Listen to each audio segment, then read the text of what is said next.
ख्वाब में मरे हुए शख्स से बातें करने की ताबीर। बिस्मिल्लाहिर्रहमानिर्रहीम। पाकिस्तान और दुनिया भर में देखने और सुनने वाले तमाम बहन भाइयों को अस्सलामु अलैकुम वरहमतुल्लाहि वबरकातुहू। आज हम जिस ख्वाब की ताबीर के मुताल्लिक आपसे गुफ्तगू करने वाले हैं वो ख्वाब है मरे हुए शख्स यानी मुर्दा से बातें करना। मेरे मोहतरम सामीन हज़रात, अगर आप में से किसी ने इस तरह का ख्वाब देखा है और आप इसकी ताबीर के बारे में जानना चाहते हैं तो फिर ये वीडियो आपके लिए है, क्योंकि हम बताते हैं ख्वाबों की वो ताबीरें जो बिल्कुल हकीकत के करीब और मुस्तनिद होती हैं।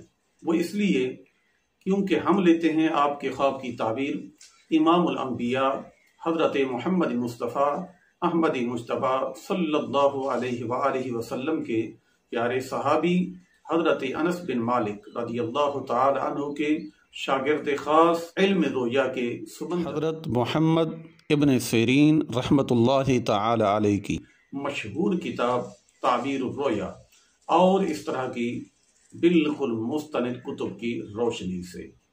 तो आइए जानते हैं आपके लिए इस ख्वाब के अंदर अल्लाह ताला की तरफ से क्या राज और इशारे मौजूद हैं।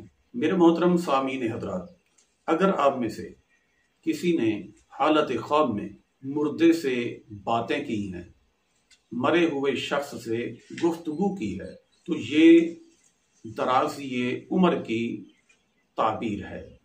जी हाँ मेरे मोहतरम सामीन हज़रात, मुर्दा शख्स से जो फौत हो गया, मर गया, आपने ख्वाब की हालत के अंदर उससे गुफ्तगू की है, आपने उससे बातें की हैं, तो आपके लिए इस ख्वाब के अंदर जो ताबीर और राज छुपा है वो ये है कि दराज़ी उम्र की दलील है। मेरे मोहतरम सामीन हज़रात, अगर आपने इस तरह का ख्वाब देखा है तो ज़रूर हमें कमेंट बॉक्स में बताएं, और हाँ अगर वीडियो अच्छी लगी हो तो ज़रूर इसे लाइक और शेयर कीजिए और चैनल को ज़रूर सब्सक्राइब करें ताकि हर नई आने वाली वीडियो बिला ताअत्तुल आप तक पहुँचती रहे। मेरे मोहतरम सामीन हज़रात, इसके अलावा अगर आप किसी ख्वाब की ताबीर के मुताल्लिक या किसी अपने या दूसरों के मर्ज के रूहानी इलाज के मुताल्लिक या किसी शरई मसले को पूछना चाहते हैं तो व्हाट्सएप नंबर हमारा आपके सामने है। आप अपना सवाल पूछिए, अल्लाह के फजल व करम से हम देंगे आपको उस सवाल का जवाब जिसको आप जानना चाहते हैं। अस्सलामु अलैकुम वरहमतुल्लाहि वबरकातुहू।